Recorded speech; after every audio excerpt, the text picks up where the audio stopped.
আমার বাবা না, বাবা মারা গেছে। আমার মা মানুষের বাড়ির কাজ করে আমাকে বড় করছে।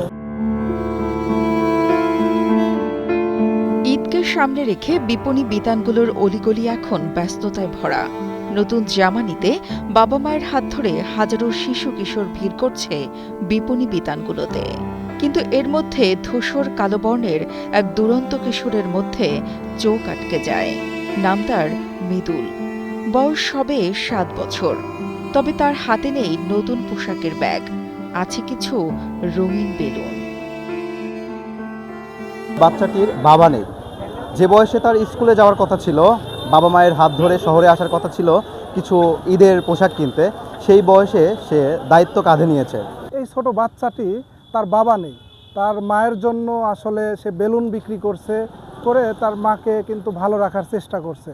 তো এটা আমাদের সমাজের জন্য যেমন একটা পজিটিভ একটা বার্তা প্রদান করে, তেমনি আবার যারা প্রতিষ্ঠিত বা যারা মাকে দেখতে পারে না বা মায়ের সম্মান আসলে ধরে রাখতে পারে না, তাদের জন্য কিন্তু এটা পজিটিভ বার্তা। রঙিন বেলুনই ছোট্ট মৃদুলের জীবিকার একমাত্র পথ। বেলুন বিক্রির টাকাতেই চলে তার সংসার। যে বয়সটা বই খাতা নিয়ে স্কুলে যাওয়ার কথা, বন্ধুদের সাথে খেলাধুলায় মেতে ওঠার কথা, ঠিক সে বয়সেই জীবন গল্পের কঠিন বাস্তবতার মুখোমুখি এই কিশোর। ওদের যে বয়স, ওরা যে হচ্ছে আপনার এই বয়সে যে নিজের ঘাড়ে সংসারের চাপ তুলে নিয়েছে, এটাই কিন্তু অনেক। এখন কিন্তু ওদের খেলাধুলা করার বয়স ছিল, কিন্তু ওরা এখন কি করতে যে কাঁধে সংসার তুলে নিয়েছে, দায়িত্ব কাঁধে তুলে নিয়েছে। তো ওর মতো ছেলেরা কি করবে? হতাশায় বেলুন বিক্রি করবে, ফুটপাতে কাজ করবে। কিন্তু এগুলো করতে গিয়ে ওদের সমস্যা, কারণ কোনো দোকানের সামনে গিয়ে দাঁড়ালে পরে মানুষ ওদেরকে তাড়াই দিচ্ছে, আবার আড়ালে গেলে মানুষ চোখে পড়ছে না বলে বিক্রি হচ্ছে না। এরা ছোট মানুষ, এরা তো অত কিছু বুঝে না, এরা কোথায় যাবে, কি বিক্রি করবে। আমাদের যারা বিত্তবান বা সামর্থ্যবান বা সচেতন নাগরিক আমরা যারা আছি, তারা যদি ওদেরকে একটু সহানুভূতির দৃষ্টিতে দেখি, ওদেরকে একটু সহযোগিতা করি, ওদেরকে ব্যবসা বা কর্ম বা লেখাপড়ার একটা দায়িত্ব আমরা নিতে পারি, অন্তত পক্ষে অনুপ্রেরণা দিতে পারি, ওদের সঙ্গে যেন খারাপ ব্যবহারটা না করি, এভাবে কিন্তু ওরা আস্তে আস্তে বেড়ে উঠবে। বিকাশ পেমেন্টে 10,000 টাকার বেশি অফার। শপিং চলছে তো। পাবনা জেলার আটঘরিয়া উপজেলার খামারকোদালি গ্রামের মৃত মিঠুন প্রামাণিকের একমাত্র ছেলে মৃদুল। এক বিকেলে হঠাৎ অসুস্থ হয়ে পরপারে পাড়ি জমান বাবা মিঠুন প্রামাণিক। আর সেই থেকেই যেন অন্ধকার নেমে আসে পুরো পরিবারে। সংসারের হাল ধরতে মানুষের বাড়িতে কাজ শুরু করেন মৃদুলের মা। মায়ের সেই কষ্ট সহ্য করতে পারেনি সে, ফলে বাধ্য হয়ে জীবিকার তাগিদে বেলুন হাতে রাস্তায় নেমে পড়ে বাবাহারা এই কিশোর।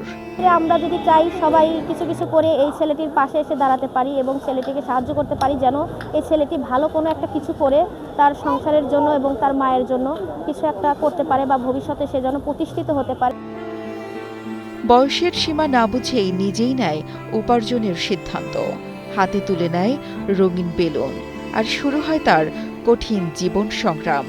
বেলুন বিক্রি করে যে সামান্য আয় হয়, সেটাই আজ তাদের সংসারের ভরসা। ঈদের আনন্দে যখন চারপাশ মুখর, ঠিক তখন রঙিন বেলুনের আড়ালে লুকিয়ে থাকে ছোট্ট মৃদুলের নিঃশব্দ জীবনযুদ্ধের গল্প। আমার বাবা না, বাবা মারা গেছে। আমার মা মানুষের বাড়ির কাজ করে আমাকে বড় করছে। আমরা এখন বড় হয়েছি, আর আম্মুকে আমি এখন কাজ কোনো করতে দিইনি। আমি নিজে বেলুন বেশি সংসার চালাই। আমরা গরিব মানুষ, ওরা মানুষের কেউ দেখতে পায় না, সবাই শুধু বকে। আমি রাস্তায় দাঁড়ালে বেলুন বিক্রি করি, অনেকে আমাকে ধরে মারে। আমার আব্বু বাসি দেখলে আমার রেডি করতে হতো না। আমারও মন চাই সকলের মতন স্কুলে যেতে। আমার আম্মু বাসায় থাকে, আমি বেলুন বিক্রি করি, আমাদের সংসার চালাই। ছোট্ট এই শিশুটির কাঁধে আজ সংসারের দায়িত্ব।